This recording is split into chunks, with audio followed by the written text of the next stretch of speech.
Well, it's that time of the year again, and this is my crypto market thesis for 2023. My name is James Puccini, and on this channel I create content about blockchain development and decentralized finance. I'm not a financial advisor, this is not financial advice. So this document is available on my website. The front page goes through some basic bull and bear cases for the year ahead, and also provides an executive summary. 2022 was a very tough year for digital assets. We saw 1.5 trillion wiped off the global crypto market cap. There were some major black swan events with the collapse of the Terra ecosystem and the fraud that took FTX down. Despite this, we've seen some positives throughout the industry. Long-term Bitcoin holders continue to accumulate, and now there's nearly 1 million addresses which hold at least one BTC. Also, the Ethereum merge went through in the summer, and that went through seamlessly, and we've now got a kind of proof of stake system which is working at scale reliably. The subsector of DeFi, or decentralized finance, has performed very well, with a lot of the protocols running seamlessly through this high period of volatility. My gut feeling is that there's a lot of kind of traders and investors sitting on the fence, either out of the markets completely or with a delta neutral position, waiting to get back into the market when their opportune time comes. I think their 4-year cycle might become a self-fulfilling prophecy, as everyone seems to expect that this kind of market decline is going to be short-lived, and it's only a matter of time before we start kind of regaining the price levels that we saw leading up to previous all-time highs. I think there are two major threats to this theory. The first being macroeconomics. The crypto markets are now highly correlated to the traditional finance stock markets, with Bitcoin acting very much like a tech stock. Now, if the traditional finance markets continue to see a further continued downturn, I don't think crypto is going to kind of go up in those market conditions. It's acting as a kind of high beta play to the S&P 500 currently. Over the past year, we've seen high inflation, which has led to the Federal Reserve increasing interest rates and having a tight fiscal monetary policy. There is expectations that they're going to reverse or slow down that kind of fiscal tightening at some point. I think there's a chance that the market tries to front run the soft landing that the Fed is expected to bring in. The other major threat comes from regulators, and I think the SEC is at the forefront of this with their head Gary Gensler. They currently have an outstanding case with XRP which should resolve this year, but I expect further litigation against different maybe layer 1s and even DeFi protocols.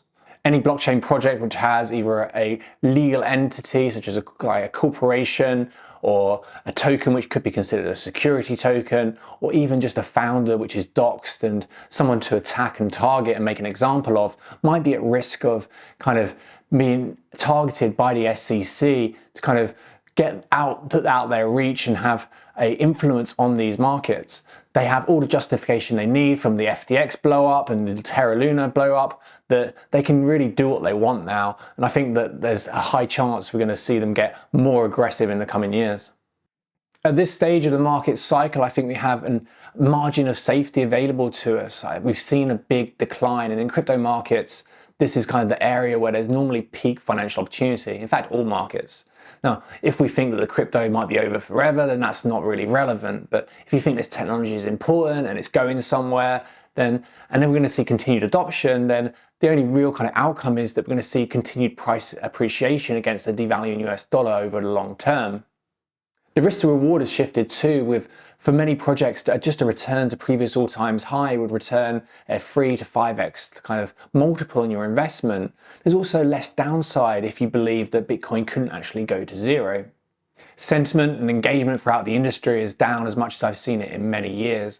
And I think this is kind of the depression stage of the market cycle, where there's peak financial opportunity. One of the things I'm most excited about for the next year is the emergence of Web3 technology and the scaling of the Ethereum network. This is going to make data availability very cheap and fast. That's going to remove some of the bottlenecks that blockchain developers are currently facing.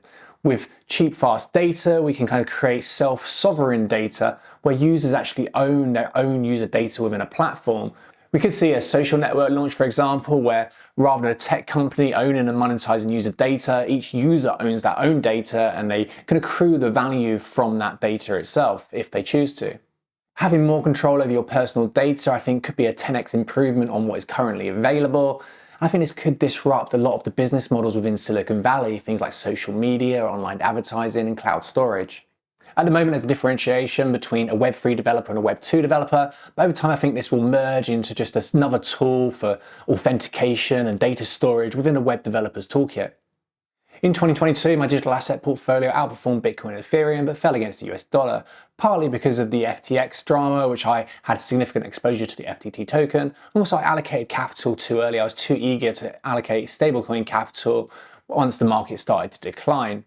As we go into 2023, my portfolio is more conservative than I'd like. I have a major position built up in staked Ethereum, and over the long term, I think this will outperform a lot of the other investments available.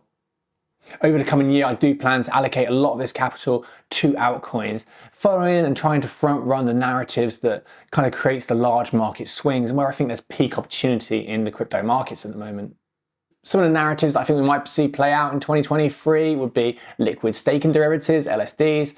These are tokenized assets such as Ethereum, where you're representing a staked Ethereum position. So you're holding Ethereum and then you're also getting the staking rewards on top of that. So you're earning around 5% paid in Ethereum per year. Around March this year, we've currently got a plan for the Shanghai update, which will open up withdrawals, which will make these a lot more liquid. And there could potentially be a big boom in both the attention and the TVL that these tokens hold.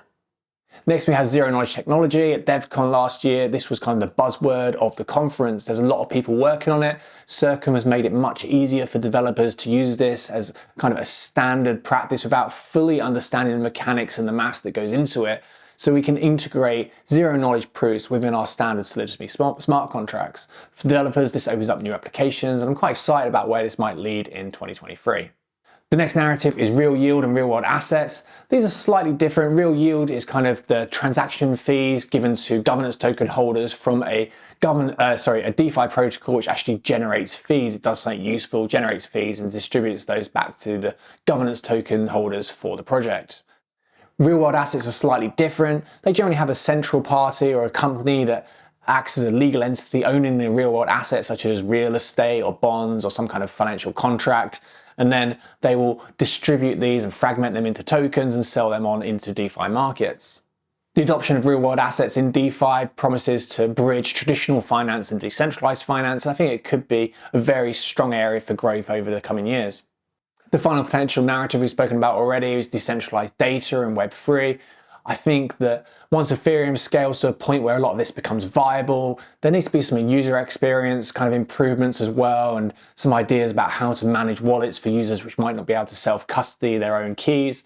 But generally, I think this is kind of where the industry is going, and we're going to see a separation from kind of Web3 being about cryptocurrencies and NFTs to Web3 being about data and decentralizing and making real products that people want to use. I hope you found this video useful. If you want more details, then this document's available on my website. There's also a newsletter which goes out roughly every week, which keeps people up to date on the latest developments in the blockchain sector. Please hit like button for YouTube algorithm, subscribe for updates, and thank you for watching.